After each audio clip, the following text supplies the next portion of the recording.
It's the HipHopMatrixShow. This is your last chance. After this, there is no turning back. It's the HipHopMatrix Show with J.Hall and DJ Akademiks. All I'm offering is the truth, nothing more. Let's get it. Yeah. What's good? It's the HipHopMatrix Show. Myself, J.Hall. This brother right here, DJ Akademiks. What's up, my brother? What's happening, man? How you feeling, man? Bro, I'm in recovery mode, but I'm all right. You just feeling. You just here. Yeah, man. Woke up this morning, I'm here, and that's about it. Yeah, That's how it go. you could say that a little bit. I was shout out to NABJ conference that was in Miami. I spent some time down there. I haven't been in Miami. It's always good to be in Miami. Don't matter what you're there for. I haven't been in Miami. I realized, man, since my days at Howard. Unless it's hurricane season, by the way. Well, yeah, true. I have not been there since I've been to Howard, and I realized, man, when you in college and you go out of town, it's almost like it doesn't count because you're kind of doing the same dumb stuff you can do everywhere. Like you got drunk in the hotel, or you got drunk at a party, and so you don't really absorb the culture. You know what I mean? Versus when I went down there this time, I really got a chance to ride through the 305 and ride through North Miami, South Beach, and see the difference. And you went through Carroll City and all. You went to the hood. I went through. Shout out to Lil Haiti. I rode through there. You know what I'm You saying? was with the Zoes? There was some folks. I was there. Yeah, I went through the Cuban section. You know what I'm saying? I had some folks that was there. It was cool, man. I was there touching base with a lot of people because I gave myself an extra day to spend so I could just kind of like, you know, because I was like, man, how often am I here? Which is crazy because when I was in Florida earlier this year, I was in Jacksonville. So that's a totally different. That's a whole different whatever situation. It's like Central Florida or North Florida. Yeah, but the thing about when you hit Florida that's so different from the East Coast, man, I understand why people go there to retire. Because I said it once, I said it again. When I was at the airport in D.C., everybody's on their phones, everybody's on their Macs, everybody got meetings. You know what I mean? People doing meetings on their way to the plane. You know, you get off the airport in Florida, man, and instantly you just feel the chill vibe. Like everybody's just like mad chill. Like your brain is like taking a break. Just the visual of it when people driving, it's a break. Like, for example, you're not stuck in street traffic every 3 lights. You know, little things like that just give your brain just an ease. Unless you're on Ocean Drive. But even that's not the same as, like, being stuck in traffic in New York. It's not Broadway. Nah. When you stuck and you blowing your horn, then you know, I mean, you got to remember, man, for me, I feel traffic probably more than the average person in the summer because my air conditioner is broke. So some of you may not understand my pain. Some of you will, but that's just what it is. But yeah, man, Miami was cool. The NABJ conference was cool. A lot of people was down there, some heavy hitters. Anthony Anderson was down there talking about, you know, health that we need to do for ourselves. People like Jamel Hill was there. Bleacher Report was down there. A lot of big people in the journalism media field, man, black. And it was unapologetically black. It's actually going to be in D.C. next year. Oh, really? Yeah, man. Yeah, it's actually going to be in D.C. next year. So it's dope, man. It's dope. And it go to show you how a lot of other organizations, like you got other National Association of, you know, of other ethnic groups, they have it too. And I'm just going to say that the black one, we pretty much run the blueprint where they kind of look at us and kind of like, so if you seen a couple people, you was like, hey, that person not such and such, they might have represented another organization, but they were taking blueprints. They were taking, you know, notes. Okay. Yeah. But it's still a real good vibe, good networking. I met some really good people. I re-met, or I would say I saw again some people who I met the year before, you know, last year when I was invited. So it was dope, man. It was a good experience. But Miami, man, great place. I wouldn't want to live there though. Wouldn't want to live in Miami? No, I wouldn't want to. Not live. Man. Wow, I don't know. I could live in Miami. Live there? Nah, I couldn't live there, man. Can I have a spot in Miami? Yeah. See, having a spot, I mean, that's different. If I got the bread, can I have a spot there? I don't know. It's hard for me to think about Florida when I think about just how they vote. You know, I'm not really a fan of the way they vote sometimes. Or how they shoot people. And how they kill. Yeah, that's true. And it's just little things, man. Like, there was this one area, like, my homegirl was driving me through this one area, and she was like, look, it's an area called the District. And she was like, this was built perfectly for social media. I'm like, what are you talking about? She was like, no, they make sure that you can take photos and selfies. She was like, they have, like, small, like when it was raining down there, she was like, you can hide, you can be under the roof. And she was like, just pay attention. And then we down there, and every 3 minutes you kept seeing somebody like stop and like, I mean, full out photography, set photos with your phone, bro. Like every 4 or 5 minutes, somebody was taking photos of themselves down there. Like they definitely enjoy the sun. Yeah, I haven't been to Miami in like 10 years. So yeah, they definitely been a love. minute They for definitely me. love where they at, you know. And it was cool, man. You got women walking around, you know, looking great, looking blessed. Every woman I seen down walking there, around just showing it all. listen, like, every woman I seen on down display. there had a curve.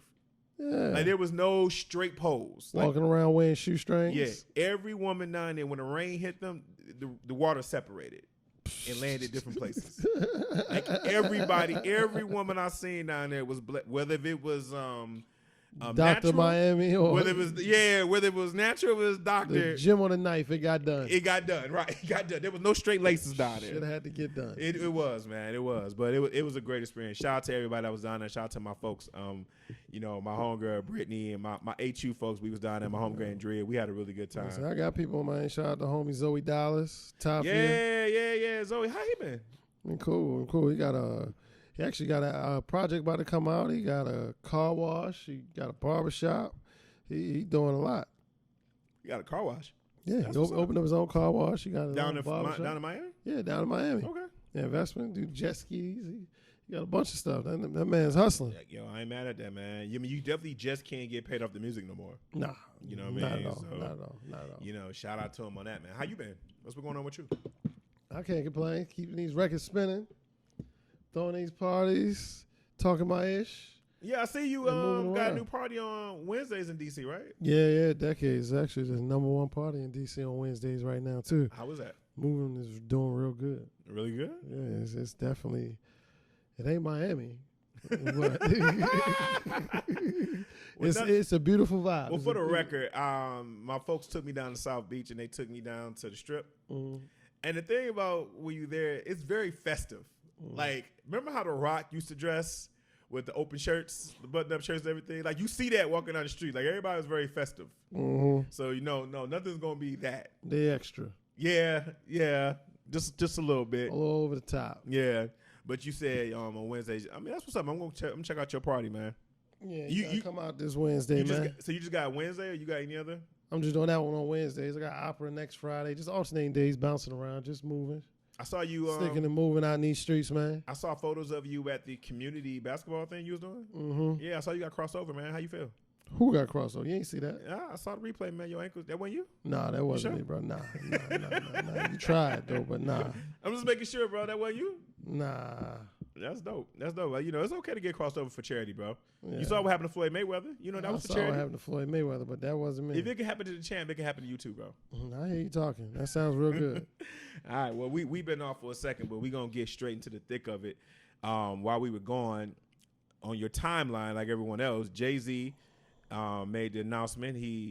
I looked up on my timeline. I don't know when you saw it. And he was sitting with NFL Commissioner Roger Goodell, and they were announcing the new deal between Roc Nation and the NFL. With a shirt on that said heavy. So apparently, Roc Nation, as of right now, is going to be taking care of the entertainment stuff like Super Bowl, halftime. They're going to be in charge of that, the music, and also they're going to provide a platform for NFL players, like when they want to express social issues, like with a podcast and things of that nature. And honestly, they really wasn't like Hov didn't really go into too many details of what it was going to be. I would say like about the actual deal more so, but people were asking like, yo, like what's up with Colin Kaepernick? And you know he wasn't there, but you know it's a lot to unpack. First of all, what did you think when you first saw that deal? Like when you first saw that, what was your thought process? My first thought, it was a seat at the table. So you got to have somebody in the room. It's like Jay-Z. I mean, of course, it's like you making a deal with the devil, but I mean, in order to get things done, you gotta get close to the person who's making the decisions. In this instance, the commissioner makes the decisions. So we have somebody that's in the room, whereas though we had nobody in the room.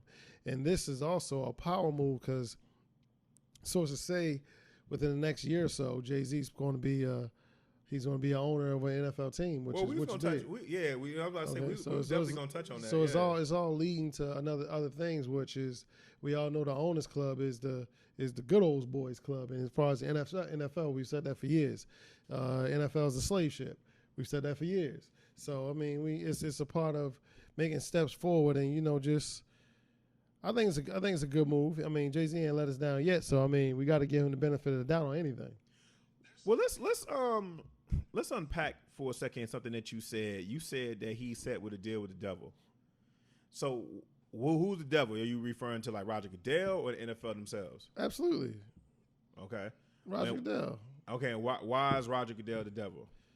Because he took the stand against everything. So I'm talking about in perspective of this topic. He was the one that was against it. He was the one. Was Roger Goodell against it, or was the owners against it? I'm just for clarification. I'm just asking. You could be right. Well, altogether, the Shield, Roger Goodell, the owners, they were against it. So this is like you have a seat and table, and you're in the room when these discussions are being made, when discussions that really matter. So just having a person in there that has your interests at hand makes a big difference. It's something that you can't buy. Like, I mean, all these NFL PAs and all these players associations when the CBA agreement's coming around, they can't get nothing done, but because you're not in that right room. Mm-hmm. But when you're in the right room and now you're in talks to becoming an owner, and now you'll be, even if it is just minority owner, who cares? I mean, you're owner of a basketball franchise and an NFL franchise. So that's a power play, and that just goes to shake to trying to get the NFL to adopt a lot of NBA rules, whereas though the NBA players have a lot more freedom. Personally, I think if they got rid of the NFL, would be a lot better if they got rid of the franchise tag. Why is that? Because the franchise tag is I own you, and you can't go nowhere until I'm ready for you to go. Okay. That's basically what the franchise is. Do you think people they don't necessarily understand how this situation works, so they're like upset at Roger Goodell because a lot of people really don't understand that Roger Goodell really can't make owners hire Kaepernick. Because technically he works for them. And a lot of people really don't understand that. He works for the owners. Yeah. He's just their middleman. Yeah, that's the face to fall on the sword. I mean, but also in the history of the NFL, when you think about what the merger was, right? When you go back in the history of the NFL and the AFL, right? It was owners who came together and they said, well, we need a commissioner to represent us. So his whole position was created to represent the owners. So it's not, he can't make them do something like that. But do you think that's the problem that people necessarily don't understand? And as far as looking at Roger Goodell, yeah, but I don't know. It just still doesn't sit right with everything. But you're right. He works for them, and a lot of people don't understand that he works for the owners. He doesn't work for the players. He works for the owners. The owners run the football. The owners, like the NBA, the players run the NBA. The owners run the NFL. And the owners do exactly what they want. That's why I said that franchise tag is basically like a slave. It's like a slave tag. You can't go nowhere unless I'm ready for you to go. Mm-hmm. Period. I can franchise tag you for the rest of your career every year, and you don't have no choice but to play for me or do a Barry Sanders or Megatron, which coincidentally was under the same owner and coincidentally did the same thing. I don't take that as offensive, but Detroit is definitely Stop. That's death row. Just say Lions. Don't put Detroit. We already got enough. All right, just say Lions. So let's hear a sample of what I just had. So let's hear what Hov had to say when it came to this. Okay, I think we passed kneeling. I think it's time to go into actionable items. I think everyone knows what the issue is, and we're done with that. Everyone knows what you know what the issue is? You know why we were kneeling? Okay, you know the issue? Yeah, you know the issue? Yes? We all know the issue now. Okay, next. Where we moving on next? And I'm not, again, so to be clear, for the room, I'm not minimizing that part of it, because that has to happen. That's a necessary part of the process. But now we all know what's going on. What are we going to do? How are we going to stop? Because the kneeling was not about a job. It was about injustice. Let me bring attention to injustice. Everyone's saying, how are you going forward if Cap doesn't have a job? This wasn't about him having a job. So what do we say to that right there in that quote? When you heard that, what did you when he think? said it's not about Cap having a job? Tell the truth. Tell the truth. I mean, he kind of threw Cap out there like, yeah, we ain't here to save you. We here to change the issue, and kind of made Cap a sacrificial lamb. But let's not feel too sorry for Cap. I mean, he just did get $60 million from Nike, so Cap is cool. But the same instance when it comes to his job for day. I mean, I think in the heat of the moment, I don't think it was worded the way Jay wanted to word it. So I'm gonna give Jay-Z the benefit of the doubt on that part. But I mean, like I said, yeah, it's not, the issue isn't about him having a job. The issue really is about innocent black people being killed. So he was right with what he said. Just the undertone of it just comes off a little bit different because the whole issue is innocent black and brown people being killed by police and no justice being served. Whereas though if somebody else kills a person, they go to jail for 100 or whatever years. But if a cop does it, he goes home and eats dinner that night. So that's the actual issue. And what Jay-Z's trying to put emphasis on is the fact that, all right, we did the kneeling. We got attention to it. All right, so how do we actually affect change besides everybody just kneeling? What can we actually get done to change this? And that's what he was trying to put out there, I feel. So I think there's a lot to unpack with that situation. First of all, the protest itself, you and I have had numerous conversations about this on and off mic. The protest itself was probably doomed from the start because there was never a universal meaning or agreement to why the boycott was going to happen. Because you had some people who felt like they were boycotting to Cap get a job. Then you had some people who, exactly what you said, the boycott or Cap's kneeling, the boycott was supposed to represent Cap's kneeling was that the right for players to express themselves, right? So then you had that. And let's not forget the conservatives who felt like they were boycotting because they didn't like the fact that other people or NFL players were kneeling. Remember when our quote-unquote president, said that get them sons of bitches off the field, and then he had his following of individuals who felt like they wasn't going to watch the game because that was the whole reason why Jerry Jones and them came out and they took a knee because they were protesting against Trump. So, and when you don't have like leaders to the forefront who can say, yo, this is why we're protesting, and you let something run wild, it's almost like when you leave your wallet on the ground and no one claims it.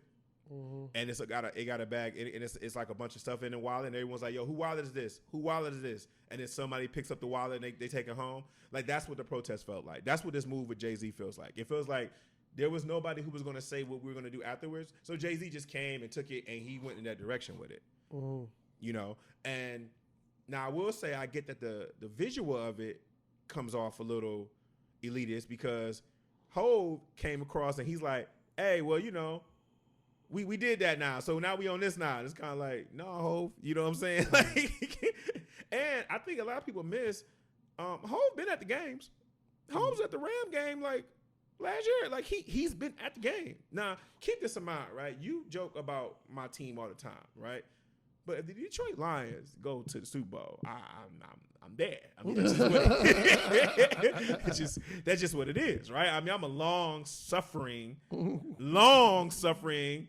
we'll continue to be Detroit Lions fans. Continue to be a long suffering because it ain't no end, no time coming. Son. Listen, well, hush, okay? We're gonna have me go somewhere else. But my point is that it might be understandable if you see Detroit Lions fan, celebrity sitting on the sidelines because that's the closest we're going to get to a Super Bowl is being invited down there, right? Well, you remember the year all this kicked off was the year the Eagles went to the Super Bowl. Wait, because I'm going to miss my thought because my memory's trash. My point is, Hov was at the Rams game. Like, what emotional attachment does he have with the LA Rams? You understand where I'm going at? Like, that's not a long-suffering franchise. That's not a franchise that he grew up loving. So my point is, when I saw Hov chilling on the sidelines at the Rams game, that told me right there where his mind was.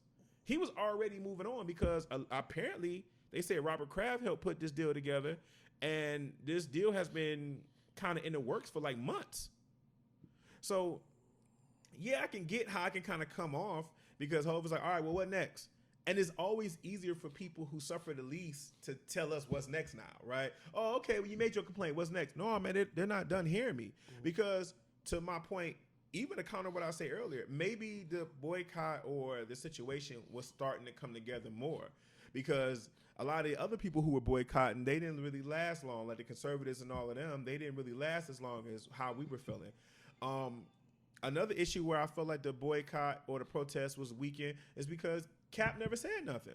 So when the narrative was going like, well, we want to have a job, like Cap never said anything, right? So he allowed the narrative. Nessa did. Right, Nessa did, right? But, and no disrespect to Nessa, we all respect Nessa, but Nessa's not Cap.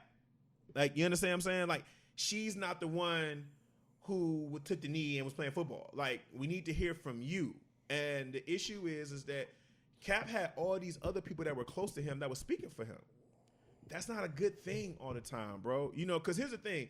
Either I'm going to be quiet and everybody else around me is going to be quiet, or I'm going to speak, right? But you can't allow other people to speak for you all the time. Like, you can't. It can't be a situation where it's like, well, you know, it's like, for example, Hove claimed that he talked to Cap, right? And then Nessa came out and said, that ain't happen. And it's like, okay. But at the end of the day, and yes, she should know. I'm not taking away from her at all, but she's not Cap. You understand? And then Jamil Hill wrote an article for The Atlantic and said that, well, she has a source that said, no, Hove and Cap did talk, just that the conversation wasn't nice, right? So it's kind of like you got all these different moving parts. So it's delusion. It got diluted. The whole fact it got diluted. So Hove is actually, in a sense, bringing it back together because you got people I know I talk to who are fans of Dallas Cowboys, Eagle fans. They're like, yo, man, I really didn't know why I was boycotting in the first place. I'm about to go back to watching the games because they didn't really see no change because there was never a goal set that everybody was like, yo, we're going to protest until.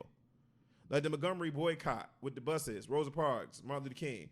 We're protesting until. And then they got these results. What was our results supposed to be?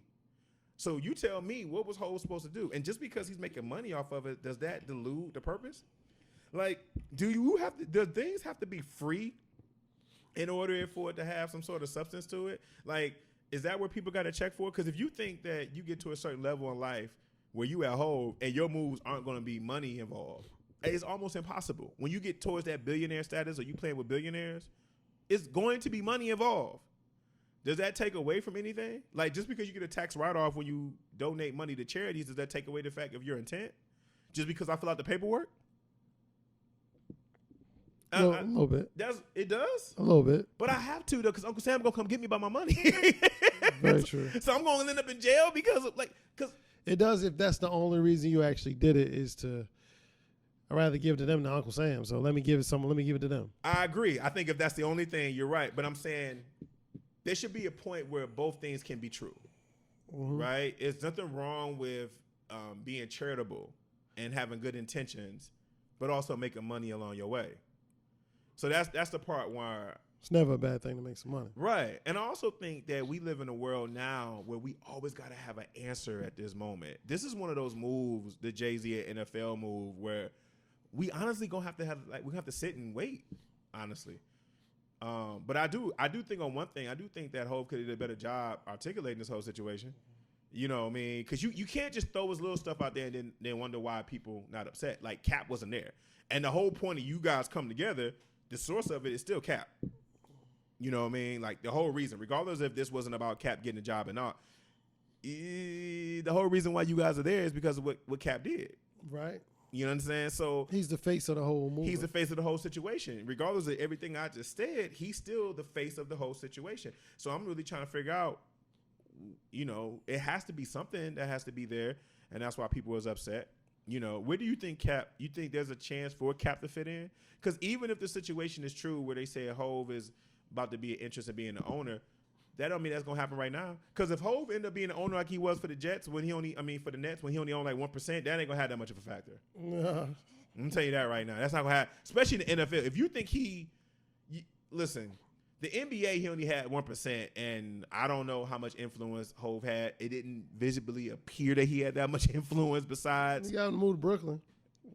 Did he, or did he just say, "Hey, you can move in this block right here"? Like, hey, you can move in this block right here. Yeah, because they were coming anyway. You know, this might be a good idea. Yeah, I used to sling rock over here. Sing some real estate over here.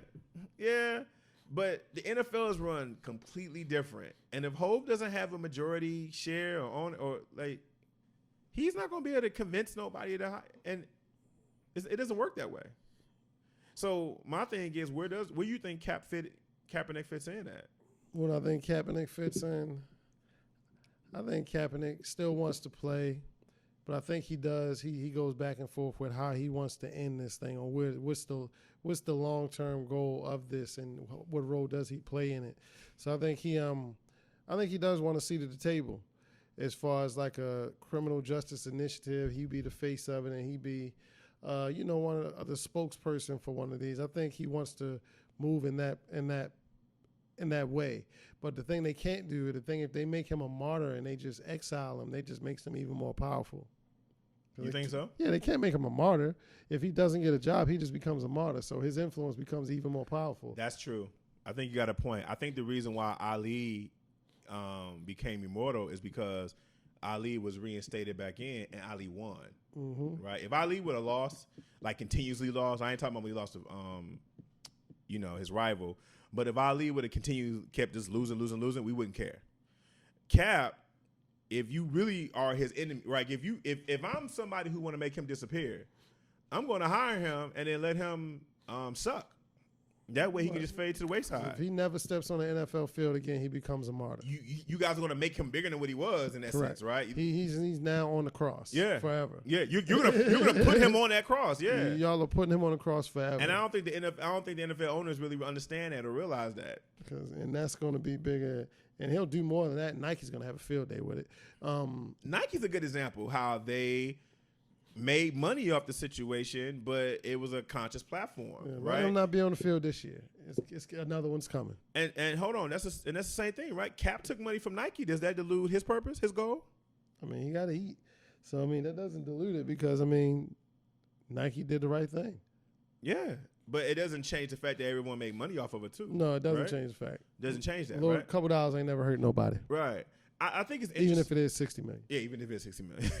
And I think it is interesting, too, because it's funny what we take with us. I was having a discussion with one of my mans or whatever, and he got so emotionally involved. He was like, I was telling him the whole story, right? He was like, I don't care about, the backstory and all that. I'm like, but bro, facts are important. Like, in his mind, he really thought, this was a grown man, he really thought Cap got kicked off the team. I was like, bro, that's not what happened. Like, he turned down his last year, you know what I'm saying? He turned down $20 million. But it go to show you, like, we're not even paying attention to that. He opted out of his contract. Yeah, those are facts. Like, we can't, again, I think there's a possibility that both things can be true. I think Cap wanted his situation, he wanted right, but he also wanted to get paid because he definitely took the $60 million. He definitely took the money from the NFL, the settlement, right? So like you said, financially, he's not, like you said, as far as feeling bad for him financially. He is good. Yeah. He is better than everybody listening to this show right now. Damn near. He's better than the people who are doing the show right now. Oh, shit. He's better than these two guys on this microphone right now. He was better than them a long time ago. Yeah, right. With his rookie year contract, So, yeah, well, I definitely think, to bring this to, this conversation right here to a close, I definitely think when it comes to this deal with Jay-Z and NFL, I think we got to wait. I think it's okay to not have an answer at this moment. I mean, I understand that Eric Reed was upset. He said a comment towards Jay, tweeted or whatever, but I think this is a situation that we got to wait. And I don't think that that's saying, I'm not saying that because I'm a Jay-Z fan or nothing like that. I'm saying that certain moves we got to wait to see. That's all. We got to wait to see certain moves. That's all. Yeah. Well, moving forward, while we were going, A$AP Rocky, he got released and everything too, but he also, his verdict, he got found guilty of assault down in Stockholm in district court. He's not going to get no jail time, but he has to pay $1,300 for a fine. Take that. And I ain't never coming back. That's what I was about to say. If you A$AP, do you pay that 13? Do you ever come back to Sweden anytime? He pays the 13 because I'm not sure what's the stipulations. If he don't pay the 13, he can be technically sent back to jail or whatever. So you pay the 13, get rid of it, but I ain't never coming back again. You ain't coming back if you Rocky? Nah, I ain't coming back. I ain't coming back. Y'all gonna miss me. That was a one-time thing. No. I ain't gonna be able to do it. I ain't gonna be able to do it. Do you think this situation he learned from the whole thing? Yeah, I mean, he learned that he's still a nigga. Yeah, whether you in Soho or not. Overseas or not, you still a nigga. Yeah, and that's we gonna true. get you. We gonna get you. I say he never thought he was it with them nigga braids. His braids never advanced past anything else. Yeah, but you know, he's so high fashion, he be forgetting sometimes. So he just got pleasantly reminded. Yeah, he did. I don't know how pleasant it was, but he got reminded. Yeah. Well, they're not going to stay off his. What I will say, if he come out and say something stupid now, they're definitely going to be glued to him. Because this was something that they had to go back and see that he said. And people were upset about it, but not as upset as they was when it resurfaced. So for his sake, he better watch himself moving forward. Because if he say anything else when somebody asks him a question, because the next situation is going to happen, they ask him, he better not say nothing dumb like that again. What'd he say? Well, remember they asked him about Mike Brown. That's what the whole controversy was. Remember we talked about that. Okay. I'm saying he better not say nothing like that again. He just best to say no comment. I thought you were talking about something else. No, it's just best for him to say no comment. Big shout out to Meek Mill. He hooked up his basketball court in his former hood. He showed a photo of it on his IG. It looks like state of the art. It's an outdoor park in his former hood. It seems like Meek is on his way doing like a complete 180. Like it seems like Meek is going to be on his path right now. Yeah, he's off probation. He's not a felon as of right now because he got a new trial, new lawyer. So how does that work? So he's not on probation no more, but the trial's still coming up? Well, no, because he hasn't been judged. I was kind of confused by that. Because how it works, like if they grant you a new trial, I mean, that means the old judgment, whatever it was, basically doesn't exist anymore. Okay. Until this new trial comes and whatever comes of it will come of that. But it's innocent till proven guilty, as quote unquote. So as of right now, he has not been charged in that 2008 situation. So but he still has a trial coming up. He has a trial coming up for it, but whatever, I'm sure it'll be done and over with. But they can charge him 6 months and he get a suspended sentence just like ASAP, or he can get time served because he's served numerous times actually. Yeah, he served over 2 years in jail if you put it all together. Yeah. So they can give him 2 years and give him time served and he's done with it. Yeah. They can do a lot of things, but I know this situation will be it'll be done when this next court case comes. But as of right now, he is no longer a felon, so he's free to do whatever he wants, and he don't have to clock in with nobody, so he's a happy guy. Yeah, it seems like with the stuff that he's doing, and he seemed like he's really putting himself into good use. Yeah, like it seemed like he really did learn his lesson and stuff like that. So it seems like if anything. Did you watch the documentary? No, not yet. The series, the Free Meek? I don't have Amazon. It's on Amazon. I don't have Amazon. How was it? I watched it. It was great. It was good. What stood out to you? What stood out to me? How petty this judge is. Really? Yeah. So what's the details of it that we don't know as far as that you see in the doc? And it's crazy because they don't talk to the judge, but they actually talk to the judge's lawyer. And it's a point in the documentary where it's like the cameras go off or whatever. Like they drop the camera, but it's still running. What you mean? Like it's like you on camera, we doing an interview with you or whatever, and then all right, we done. So we sit the camera down, but it's tape still rolling. Okay. So the lawyer's talking. He's like, oh my God. He's like, I'm going through so much shit with this woman. He's like, if I was the judge, I would just end it all. Like the DA agreed, everybody agreed, just end it. Like she looks so bad. She looks so terrible. Because in Meek's case, the last time he went to jail, the DA told the judge, everybody in the courtroom said, don't send him to jail. But everybody in the courtroom? Even the prosecutor? The prosecutor said, no, we don't think he should go to jail. The judge still sent him to jail. It's like the judge has been the judge since 2000. It's the same judge. So she feels like she has a personal relationship with him. And it's just like, I don't know, it's just a crazy situation. Like the judge wants to be attached to him forever. Really? Like she's extended the probation. And she's black, right? Yeah. He said that. He said it in a song. He's like, yeah, watching a black woman take away my freedom almost made me hate my people. Like he said that. Like Meek has said that in rhymes. So I mean, yeah, it's just crazy. So but I think at this time, I think what this whole situation has done for him, because it reached a time was like, all right, you running out of things to say. It gave him a whole nother direction and a whole nother lane to jump in. So he got a lot more material, and it's a good thing for him too. Yeah, I wonder what make a judge stick with, because Meek wasn't even who Meek is now. So I wonder why she felt like she had to stick so strong to him. Like, and I'm pretty sure Well, she he see says a in lot. the documentary she feels as though she has a hand in his success. Like she's court document saying like I've done so much for you to help your career and stuff like that in court. How? Yeah, Like what? Why would because she think that? she granted him okay to go certain places and stuff like that. Because he literally had to give them a schedule of every time he left Philadelphia, it had to be approved. All that time, so she feel like she contributes to that. So she feel like she contributed to his success. Like I don't know, it was crazy. Like it really goes in deep in like how bad this judge goes in and like cripples him and like tries to keep a hold on him. And she's like extended the probation. Like he really was on probation for 11 years. Jeez, 11 years for that. Like it was crazy. Like even from that's Jump all Street, of his adult life. all of it. Like he's 30. And he's been on probation that whole time, like checking in, getting approved to go wherever. And So if anything changes, he hasn't even got a chance to even exercise his adult freedom. Exactly. So now he gets that until this court date, which I believe it'll be over. It's so much publicity behind it. Don't no new judge want that heat. But you know what? That go to show you. Now it's very clear that there are a lot of Meek Mills out there, right? Correct. It's very clear. Think about all the power that had to get behind Meek for all this time for Meek to just now get what he got at this moment. Like, think about that. Like, it took NFL owners, NBA owners, politicians, rallies, him being a celebrity, and then Meek didn't get what he needed in that instant moment. Like, it took all this time.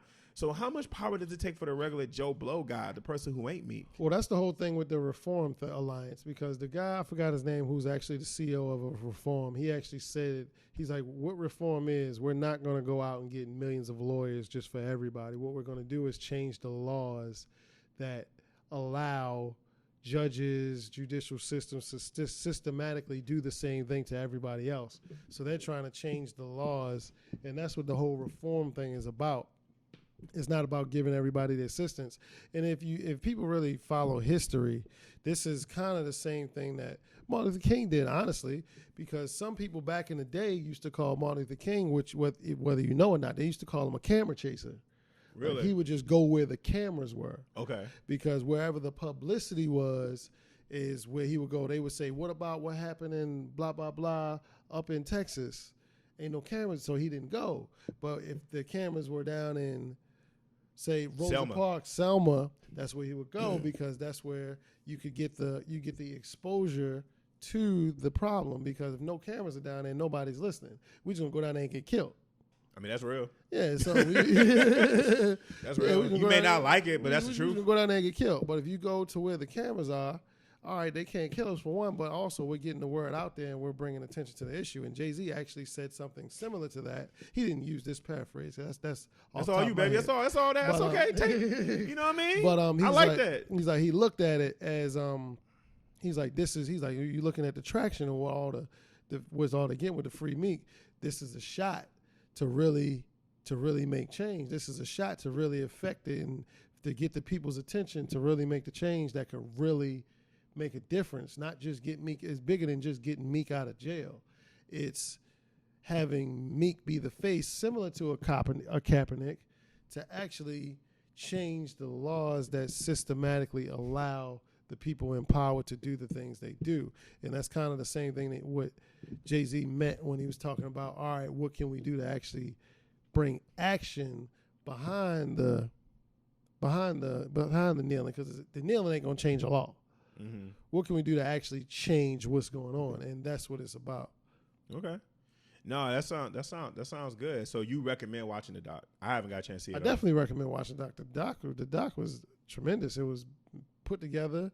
Roc Nation put it together. Roc Nation film. So I mean, Jay-Z was behind that as well. So I mean, it's definitely brings you a light, because I don't think people actually understand the full systematic thing of what Meek situation was. Like, it was crazy. Like, it's like you really understand. You know, like, he got 10 years of probation. You know, you just hit me with, we kind of forgot to say too, when you think about, you said it's produced by Roc Nation, right? Yeah. When you think about Jay-Z's track record and stuff that he's done, Jay-Z has definitely been in the forefront of acting on social injustice. So I think with this NFL move, don't you think we owe Jay not to get off Meek, but I think we owe Jay like a benefit of doubt? Yeah. Oh, I'm only gonna give him the benefit of the doubt. I said that. I said, Jay, you can rewind this. I said Jay hasn't steered us wrong yet. So I'm gonna give him the benefit of the doubt on that because we need somebody at the table. The importance of being at the table is greater than anybody thinks. Like Abraham Lincoln to free the slaves, I mean, he had to sandwich that bill with a bunch of other stuff. He had to get a seat at the table before he could do certain things for the Emancipation Proclamation. People say, yeah, it was about money. Yeah, it was about money. Absolutely. But money had to move something. Mm-hmm. And that what made the Emancipation Proclamation. All of a sudden, I mean, we all know nothing happened until Juneteenth, but Emancipation Proclamation was a big start. I think, to your point, it's always got to be somebody on the inside, got to be somebody on the outside. And I mean, I like what Tyler Perry said when he said, create your own table. You need that too, but you also need to be in those tables. You need both. You understand? So I think that's a good example of that. And I'm glad that Hove is there. We're gonna have to give him that time. And I'm glad that Meek's situation is cleared up. Yeah, but definitely go watch that documentary. It's definitely worth seeing. I'm check it out. It's crazy because you don't understand even if you, my other homeboy said that too. Say even if you think you've been knowing what been going on with Meek, like even if you're a fan, he's like watching this doc. It's a lot deeper than because you follow Philly a lot. Yeah, I follow Meek and I follow the whole thing, but nah, it's crazy. Like you don't understand exactly what that situation was and what he's been dealing with. Not even just what happened then, and then like. It goes into the team that arrested him, how they were corrupted. Even the cop that testified him in court was on a DA do not call list because he was not a credible source, so the DA wouldn't call him to testify. Oh wow! The defense attorneys, the prosecutors. And this is on record. Yeah, the prosecutors have a do not call list. The controlling officer in Meek's arrest is on that do not call list. Jeez. Like it's crazy. Like it's so much corruption and it's just you gotta watch the doc. It goes so much like but even not just even you take that whole night out of the equation and you just go through what he's been going through for the past 10 years just dealing with the probation and that judge. It's just crazy. Okay. Like you don't get it. He was like that's really what got him to his addiction to lean and perks because he was so. Every time he went to court, he's like, after a while, he's like, I ain't even going to court in suits no more. I ain't wearing a suit. I ain't giving her no respect because she's going to do what she want to do regardless. She did. I'm going to go to court. I'm going to go in court with a hoodie because she ain't honorable. And that's what he did. He's like, I'm going to court with a hoodie because she's going to send me to jail. She's going to do what she want.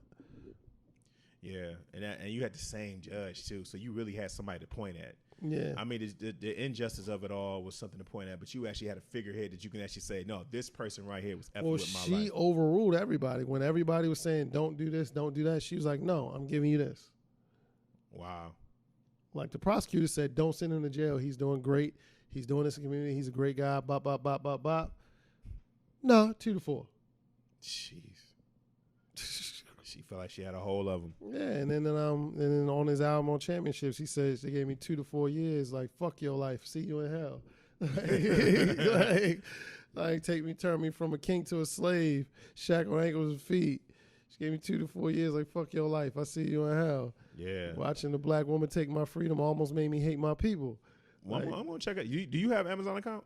Yeah. I'm gonna use yours. Okay, I got you. Cool, I appreciate that. I'm gonna use yours. Another thing popped off while we were going. This right here. Their back on them when everyone was calling them Twitter fingers and cracking up, laughing at them, and you had like my nigga. And I'm the one. I went and sat down in a meeting with Obama, President Obama, and Ross was there and texted dude after the meeting and said, "Yo, this chick is a keeper." I saw the text myself with my own eyes. This chick is a keeper. She went in a room full of rappers and spoke to Obama, and the first thing out of her mouth was about you and figuring out your probation situation and why you're still on probation after all these years. And then you come out on an album when it's time to sell some weak ass fucking album and try to disrespect Nicki Minaj. What? And now you tried to do it. Now you tried to disrespect 50. Tried to hope 50 would respond to your nonsense this time. Boy, sit your fat ass down. Like, speaking of Meek, Nicki was going off, about how Ross felt. They asked Ross about that, and he just said, well, she was cool till she wasn't. In classic Ross fashion. Yeah, classic Ross fashion. Saying a bunch of nothing. Just thought, right. I just thought I'd add that in there when you was talking, because I, almost forgot at this time that Nicki was Meek's girl through a small portion of that. Yeah, that's in there too, about how the judge supposedly asked her. Well, it's alleged because the judge has denied it, that she asked him to remix on Bending Knee. It shot her out on the song. Really? Yeah, that documentary is wild, bro. Wow, man. That documentary is wild. Do you think Nicki has a reason to be? They talk about Meek's father too. You think Nicki has a reason to be upset at Ross? I mean, of course she has a reason to be upset. I mean, he allegedly slandered her on a rap. So, which is anybody would take. He said it. I heard it. Apple. Yeah, I saw him. He said he told Meek not to trust her. Yeah. I mean, You think he has a point though that you could be cool till you ain't? So maybe he was supportive of her. I guess did he feel like she wasn't? Yeah, I guess. I mean, you never know. It could be. I mean, I don't know with that situation, but she can definitely be cool till she ain't. That's anybody. Anybody can be cool till they ain't. All I'm saying is, all I see is that Nicki ain't taking no prisoners right now. She's actually giving more bars just talking to folks than she is in any song. The way she's going off right now. So, when I think about the Meek Mill situation, I thought about that because I guess apparently at one point, she said something to the judge that could kind of lead to Meek also doing more time or something like that. And I guess that's what Ross was referring to. So they didn't say anything about that in the document. I don't remember that part. Her saying something to the judge. I mean, I know she was accused of that, but but Ross was also talking about the fact that she was friends with Drake and dealing with Meek. So, that was a delicate position, but. Right about now, Nicki ain't giving no care. She's going off on everybody. She got her marriage license. Anybody can get these. Yeah, she said she not responding to guys no more. Talk to her husband. That's husband. A bad position to put your husband in, though, bro. Yeah. If I'm the husband, I'm sitting. I mean, I get it. You ain't gonna punk out, but at the same time, that's a lot of heat to bring on one guy. He waiting to confront everybody. I don't know who he is. I mean, supposedly, he did some time. Supposedly, he's supposed to be a street dude. So. No, I'm not tripping about that. But I'm saying if I don't know who he is, like if I'm walking down the street, like I don't know who he is. That's all I'm saying. Like, oh well. He's the nigga underneath for Nicki all the time. Yeah. Go figure. There's some new music had popped. What you think about the Wale and Jeremiah the Hill song? You like that record? I love that record. Okay. I love that record. Wale does better when he's rapping about women. He does.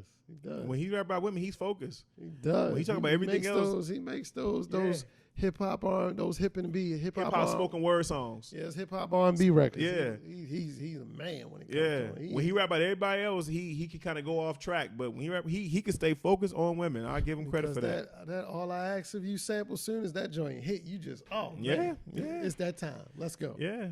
What about the Sway Lee and Drake? You got a chance to hear that? Yeah, I heard that. That's like the Afrobeat type record. It's a good record. You rocking with it? Of course, I rock with it. And the Quality Control compilation album came out. Control the Streets Volume 2. Got Gucci Mane, Lil Baby, Da Baby, Migos, City Girls, and more. You like got that? everybody. Got everybody on there, and they got a chick too now. They got an R&B chick out there too. I can't remember her name off the top of my head. I think it's London something, but she got a record with the baby with Lil Baby on it. Did you hear the compilation album? Yeah, let's do it. It's a good body of work. It's a good body of work. I mean, they're well rounded anyway. They got a lot. They got a good roster down there. So QC ain't going nowhere no time soon. I can tell you that for sure. No, they doing their thing. They ain't going nowhere. They doing their thing. There's no question about that. They are a management or a label, or both. Is it, but both, right? They're okay, both. So some of their artists they manage Cardi, but they are a label. Okay, so like for Cardi example, signed to Atlantic, but she's managed by QC. But like Lil Baby is on QC. Yeah, everybody else is on QC. Okay, Cardi's the only one that's not signed to QC. Yeah, I heard Lil Yachty's song when at the end he's talking about, I see your house, but I like my watch. He's like, stop telling me to do that. He's like, I like my watch. I see your house, I like my watch. That's the big news. Yo, I don't. Here's the thing, man. Leave these young dudes alone, man. All right, like seriously, I get it. You guys are trying to spit wisdom and all that other stuff, but they're like the thing about youth love pissing off old people. So okay? the more you say something, the more they gonna do what they doing. They don't care, man. They don't care. So I get it, but you're gonna have to let them live. You're gonna have to find a balance because he don't care. He's like, I see your house, watch. It's like, yo, he doesn't care. So yeah, man. Let's tag a little bit on sports real quick. Your boy Antonio Brown, as of right now, as we're doing this podcast, he has not showed up for a practice. Well, he's reportedly coming back. He still just he actually just filed a second grievance about his helmet. Because they denied the first one because he was out there trying to find, because it just expired under the new helmet and safety rules. Mm-hmm. So he's trying to get the old helmet, but it expired because it's over 10 years old. So in the NFL now you can't have a helmet that's over 10 years old because of the whole CTE, the concussion protocol and stuff like that. So, but he wants this helmet. And actually Gruden has his back, and he's still battling that frostbite thing on his feet anyway. Yeah, I think that's what it really is. Yeah, he's still battling that frostbite. Not to say that players are not, they don't feel a certain type of way about their helmet, though. Yeah, of course. That's a real thing. That's your head. I mean, come on now. Yeah, that's a real thing. That's a real thing. You got to feel comfortable about that. And also, I mean, you heard about Cedric Benson? Yeah, that's tragic. Yeah, motorcycle crash. Yeah. He was the truth, too, in Texas. Yeah. He was supposed to have been the man for the Chicago Bears. Like, he was supposed to, he came out after Ricky Williams, so he was supposed to be the next, Ricky Williams come and kill the league. Ricky Williams played for the Bears? No, Ricky Williams played for the Texas Longhorns. Oh, okay. They went to the same college. But I'm just saying, he was supposed to have been that next guy coming out, and he was, because he's a big back. He was fast, and he had size. Was he there? Was he Texas when Vince Young and it was there? Was he part of that team? Was he? May have been. I think so. But yeah, so he was legit though. He had a nice little career. He played for the Chicago Bears. Then he had a reincarnation of his career in Cincinnati. But I mean, he was a good dude. So I mean, that's he's only 36. Yeah, young. So that's tragic. Yeah, that is, man. That is very tragic. That's very tragic. Also, while we were gone, they reversed the Rich Paul rule. I bet they did. They're not going to do it because they didn't like the negative, responses that they were getting. Oh, really? You didn't like that? It's nice to see cancel culture actually cancel something that actually deserves canceling. Mm-hmm. So, shout out to that. I'll just take it back real quick. Also, this past week was the final episode, the anniversary of the final episode of Yo MTV Raps back in 1995. The final episode ended in 1995. I thought it lasted a little longer than that. But no, I said it ended. It was in 1995. That's what I'm saying. Episode. I thought it lasted a lot longer. I thought it was like 97 or something. But it started in 88. So, it had a good run. Yeah. It had a good run, man. For some reason, I just thought it was over like in 97 or something. Well, you remember back in the day, too, man, they used to run reruns a lot more. So even though a show would end, they would keep playing it, because we didn't have YouTube to replay the stuff. So we would watch it. True. You know what I mean? So that's probably what that was. But big ups to, Ed Lover. Oh, yeah, and allegedly City Girls, other City Girl will be home shortly in a couple more days, too. Oh, JT? JT will be home in a couple more days. Oh, really? I mean to cut you off. Oh, okay. JT come home? Yeah, Jay-Z coming home. JT coming home. JT come home. Well, listen, Young Miami held it down for a while on her own, but now she's pregnant and she's about to drive that baby, and JT got to pick it up. Yeah, so we're going to be on City Girls in parentheses for like another year because Miami about to go on maternity leave. Right. And the other one have to pick up the baton. So those some real true best friends. Mm-hmm. For real true best friends. Also, this past week, too, Sir Mix-a-Lot, Master Killer, and Ali Shali Muhammad of Tribe Called Quest, they all celebrated birthdays this past week. So shout out to the legends. And yes, I call Sir Mix-a-Lot a legend because I don't care what none of y'all say. Him sitting on that ass in that video, that's still legendary because he did it on MTV. And I'm not going to lie to you, it took me a long time to realize that he was sitting on top of a butt. When I was a kid, I didn't know what he was sitting on top of, but I was just oblivious like that. But I like the song still. And I'm pretty sure he's still living off that record. Oh, of course. It's just like every time his bills got low, he just go out there, just do that record. He good. He's actually doing radio now. Really? I believe so. In Seattle? Because, he never really left Seattle. He loved his hometown. Yeah, I don't know if it may be. I'm not sure. Okay, that's interesting. That's interesting, man. Also, one thing I'm looking forward to. Did you see the trailer that came out for the Dolomite movie? I didn't see the trailer, but I seen the poster, like the flyer of it. Yeah, Eddie's working. Eddie's on his BS. He got apparently Netflix Coming to America 2, and then he got Dolomite. And apparently Netflix has been hollering at him about coming back to stand up. That's gonna be crazy. You know, that's gonna be one of them situations. I don't know if I want to see Eddie on stand up, bro. Because he got so much that he don't want to tarnish it. Yeah, and It's like Jordan coming back after the last shot. yeah, and we in an era where people look forward to you not being good. Like, you know what I'm saying? Like he was away for so long. I don't want the Twitterverse and the social media. I don't want them to just start trashing it and tainting my brain before I get a chance to actually watch it, make my own assessment. Delirious. Yeah, because it's like nowadays we look forward to just saying something's trash. That's just what we look forward to do. Like, we can't wait to trash something. Like, we'll buy the pay-per-view. We'll go to the concert. We'll pay the money just to go to say something sucks. And so I don't know if I want to see that with Eddie, man. I don't, because like you said, he's a legend. You understand? And he has stand-up that's like legendary. Yeah, he got so many classic stand-up and so much classic material that he just got to do it right. And I believe he knows that too, so yeah, if he comes, he's going to come correct. Hey, listen, maybe all this time, maybe he was looking for a check. Maybe HBO and all of them never really offered him a check that he found. Netflix is cutting checks. They are. They cutting big checks. They are. You can't deny the checks that they cutting. They cutting like 30, 40 million. Yeah, I mean, Monique doesn't feel that way, but they cutting checks. They cutting checks. That's for sure. My Game of Thrones fans, the author R.R. Martin, he announced that he finally finished the last 2 Game of Thrones books. Said that he couldn't really do it while the show was on. And for some of you who were upset at how the last season ended, maybe you'll find some happiness in reading the last 2 books. Maybe you'll feel happy about that. Well, he finished writing the last 2. Yeah, he had never finished. The last 3 seasons of Game of Thrones, the producers had to take over. The storyline was never done in the books. It was never done. They finally had caught up. They didn't think that they were going to be able to catch up with him, but they ended up catching up with him. So that was the complaint with a lot of people, was that the last 2 seasons really wasn't from his idea. It was all of what they thought it was going to end. The producers of the show really was. And since people were upset at the last season, the one that just ended, maybe they can find some happiness, like I said, and actually read the books. And his books are thick too. They like Bibles. Like, I've been saying that I've been wanting to read the books, but every time I look at him, and I'm somebody who likes to read, but man, I ain't gonna lie. Like, I ain't gonna be able to do it, bro. His one book. I mean, even I think the audio I think the audio might be like 4 hours. Like, I hate to say it, but I'm the stereotypical paperback guy. What you mean? I ain't reading that big book, bro. It's a Bible though. I ain't gonna front. Like, it sits like one book I saw sits up about this high. I'm a magazine reader. Yeah, it sits about this high. Well, look, I'm a book reader, and I don't know if I can read all of that.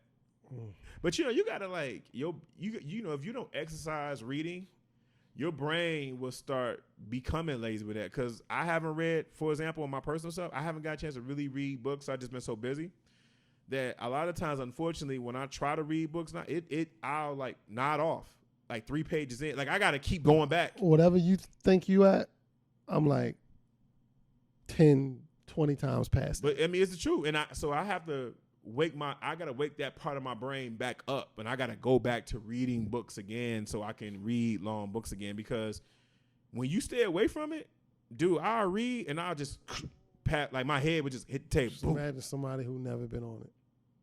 Yeah, that's real. Terrible. That's real. I'm terrible. Yeah, I mean, I'm a comic book head, but even if I stay away from, I'm a paperback guy. But listen though, even if I stay away from comic books, I'll read 2 pages, pass out. I wake back up. Take me like an hour to finish reading one because, you know, we just got so much going on, man. But audiobooks are probably the best cheat game for me because just put it in my phone while I'm moving and play the listening game. I'm all this. Play the listening game. So when somebody say, "Did you read this book?" Hell yep, yeah, I sure did. On it. I'm on it, baby. Yeah, man. I mean, I think that's it. I think we pretty much covered everything. Is there anything you ain't leave out? No, I think that's about it. Nothing. Mm-hmm. Yeah, we cover everything. Make sure you check out my articles on AURN online. Make sure you check that out. I'm a digital writer for AURN online, so make sure you check them out on IG or check them out on their website. You see some of my writing pieces. Make sure you also check out Walks and Chews Bubblegum, oneword.com. You know, check out weekly blog. I'm about to update it again, let you know some of my experiences. Also, make sure you hit us up on our Twitters at J.Hall Radio. Just go right here at DJ Akademiks. Make sure you also listen to this podcast on all of your platforms. Go to Spotify. Go to Podomatic. go to iTunes, go to SoundCloud, go on the search engine, go anywhere and type in Hip Hop Matrix Show, one word. I think that does it for me. That about does it for you, bro? Yes, sir. All right. As usual, we'll be blessful and successful, and we'll talk to you soon. We ghost. It's the Hip Hop Matrix Show.